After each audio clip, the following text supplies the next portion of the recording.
So, what do you do when God is silent? And He is sometimes. What do you do? Why is He silent? How do you get through this?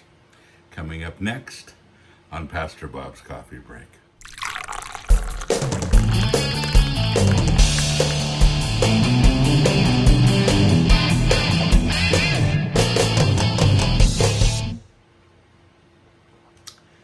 Shout out to my friend Scott who made this. Can you see? It says sanctuary on it. Scott etched this. Scott Heron, who does our 45 RPM podcast. And he made this for me a few years ago. Great cup, one of my favorite ones. Thanks, Scott. So here's the question for today. Dear Pastor Bob, I wonder if I'll be sad and depressed my whole life. I feel like I am so messed up, God won't bother to try to fix me. It seems like He doesn't hear me, like He's doing something in Africa and not paying attention to me. It feels like God has me in a difficult place and He's just watching me and not helping me. Thank you to this person for writing it. And, you know, so many times we feel like we're in this very spot. You say, well, he shouldn't feel like that. Well, there's a lot of things we shouldn't do and we do anyway. And I want to go through this because it's really an honest, legitimate question. Silence. What do you do with silence? And what do you do with silence, especially when it's from God? You know, sometimes what causes the most pain and the most confusion isn't what God says to us, but those times when He doesn't seem to say anything at all. How do you interpret that? How do you know what that is? What is it all about? You know, probably a classic place to go would be to Job. Oh yeah, we're going to go there. It's a difficult story. And I'm not going to go through the whole story with you. I'll assume that you know it, and if you don't, you might just want to read it for yourself in Job in the Old Testament. But that's how it is for Job. He wanted to hear from God. He wanted to understand why he was suffering so much, and he really was. He wanted God to clear his name because all of his friends were saying, you know, you must have some kind of sin in your life for all this stuff to happen to you. We've heard that before, haven't we? You must have secret sin. Yeah, right. And then in Job 31:35, Job makes a plea before God, and he says, in the Amplified Bible here, "Oh, that I had one to listen to me. Look, here is my signature, my mark. Let the Almighty answer me.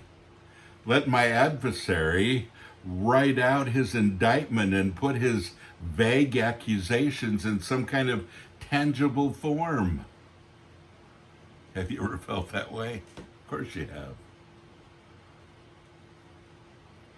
So finally, after all of his questioning, all of his struggle, a voice comes out of the storm, and God speaks. And Job was thinking, finally, I've been suffering for so long. I've been asking God for so long. I've been confused for so long. Finally, God speaks. And He doesn't say what Job is expecting or hoping that he would say. God asked him where he was when he began the work of creation. Job, where were you when I created the world?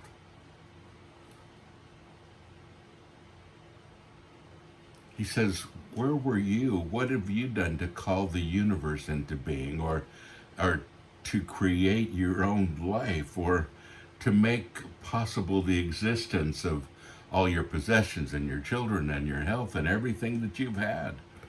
Where did that come from?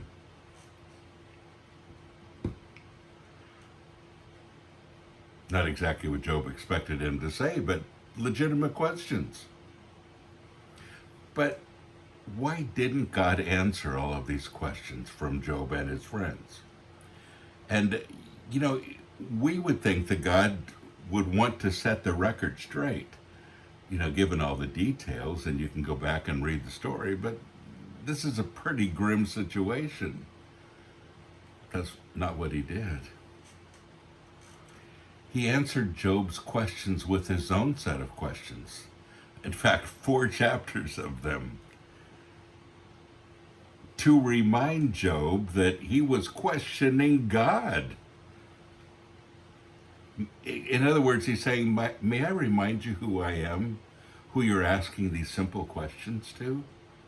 I'm the God of the universe. I'm the God that created you. I'm the God that has everything in his hands. And so God didn't explain. He didn't reveal his master plan to Job at that particular time. Instead, he reveals himself. Now, here's the key. In the midst of his awesome presence, Job's questions were not answers. They weren't answered. His questions simply disappeared. Wow. They just disappeared. They weren't relevant. You say, well, Job had just suffered all of these things, and surely he deserved an answer. No, not necessarily. In fact, God instead reminded him of who he was, who God was, and the questions disappeared. And then a few chapters later, Job 40, starting with verse 3, then Job replied to the Lord. Now he speaks again, and now he's been corrected, and now he has perspective. Job replies to the Lord, I am nothing. That's kind of how we feel when God says, can I remind you who I am? I am nothing. How could I ever find the answers? I will cover my mouth with my hand. I like that. He says, I've said too much already. I have nothing more to say. So in his response to God, you know, he says, I just need to shut up. I just need to quit talking. I have nothing more to say. You've answered the ultimate question. And in his response, God didn't explain the meaning of suffering or how to avoid it. Doesn't do it. You know, suffering is still a mystery most of the time. I can't always explain it, neither can you. But Job came to respect the mystery. He began to understand that because he knew who God was, he could accept what God gave, even when he didn't understand it, because he knew that God was God. So I've often thought, what would have happened if God would have just spelled it out? What if he had explained his plan and his purpose for Job's suffering? You see, this day I was thinking this day I was thinking that, and he just goes through and explains himself. Because we feel like if we could only really understand the suffering we're going through, we'd be able to bear it. But would we? Honestly, would we? No. You know, if God listed all the reasons he's allowed you to lose a loved one, or to develop a disease, or to suffer rejection, or to go through depression, still wouldn't seem worth it to your limited perspective. One of the greatest things about being old, and my list of greatest things about being old continues to get smaller in a lot of ways, but one of the good things is that I can look back and all of those questions that I've had, like Job, and saying, God, why is this happening? And God is silent. He wasn't silent at all. He was orchestrating all things for my good. You know, I could see this much, and I would say, Lord, why aren't you fixing this? And he would say, because I have all of this. And you need to take care of this, and you need to learn from this, and you need to grow in this before I give you all of this. So instead of answering these little details, he expands our perspective. He gives us a glimpse of his ability to run the universe, and which is in contrast to our limited experience and our limited understanding. We don't know what's going on, and I look back over my life and I see all of these things and I had no clue. And yet God did. And he works all things for my good. So Job didn't have the context for his suffering. He had no idea that his faithfulness and his extreme difficulty mattered so much, but it did. There was another story behind the story going on here. And I won't go into all that. You can read it. But Job teaches us that our response to difficulties matter. Our response matters. And we've been talking a lot about who am I, and I have my who am I list. If you don't have it, let me know, I'll send it to you. But the who am I list is important to know who I am in Christ.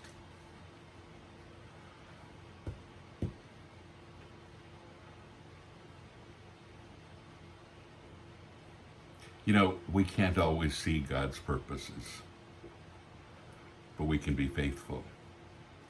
We can keep walking towards the Lord even in the darkness.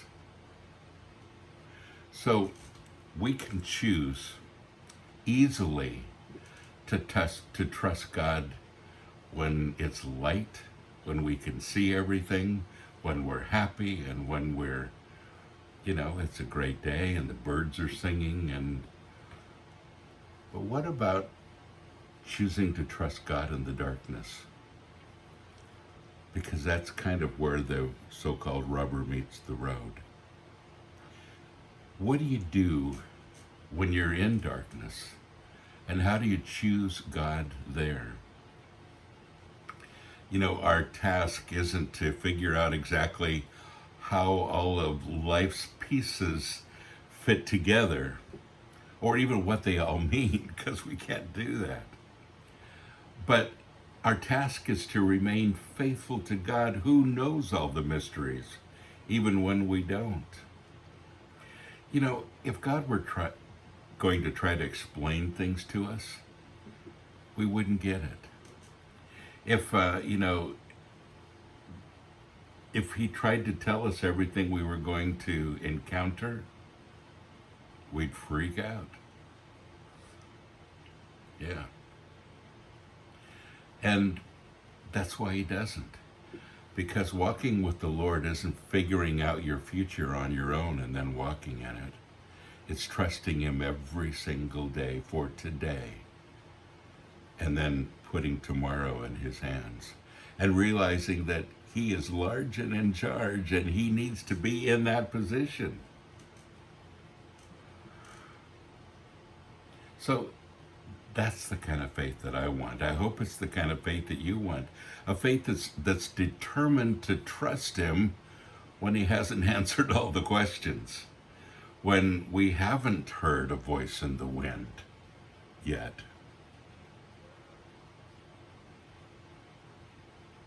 Sometimes we just need to shut up and listen. It's my interpretation. Be still and know that I am God. But be still. Listen for the voice of God speaking to you in silence, through his word, whatever it might be, and even through the dark times. And instead of asking the question why, acknowledging who. Because you see, that's what gets us through. Trusting God, realizing that he has our back. He's more concerned about our daily struggles than we are. And when you get that, when you realize that, you move forward. how have you identified yourself? I'm a person that. I'm a person that struggles with depression. I'm a person that, fill in the blank. And once you've identified yourself that way, and sometimes people have even been diagnosed that way. I have clinical depression. I have, you know, so many diagnoses these days. And it seems like you get more and more all the time. And I don't want to belittle the magnitude of depression and what it can do in our lives. But I do want to tell you that one of the reasons that we get depressed and we go down that hole is that we don't realize who we are and we define ourselves in the wrong way. When you define yourself as a person who has clinical depression, who are you? I'm a guy that has clinical depression. What are you going to have? Clinical depression. But you know, something happens inside of us when we say, I am a child of God. And you begin to answer the who am I list, and you realize who you really are. And God didn't define you as a person with depression or a person with confusion or a person who's sad or a person fill in the blank. He defined you with a lot more victory than that if you will simply trust him. That's what Job learned. So would you rest in knowing there are mysteries we will never understand completely in this life? Because there are. And would you resist trying to explain an unexplainable God? Because you can't. Let God be God, and let him be large and in charge. And would you choose to trust God and continue believing that he has a plan, that he has a purpose, even when the future looks dark, and even when you simply feel darkness all around you? He is there. Is he concerned about you? Does he love you? Does he desire to help? My last podcast about the prodigal son, the story about the son. If you haven't watched that one yet, that's what I talked about. And it's really important that you use that one and this one together, because it's God's heart for us. All right, I won't labor this anymore.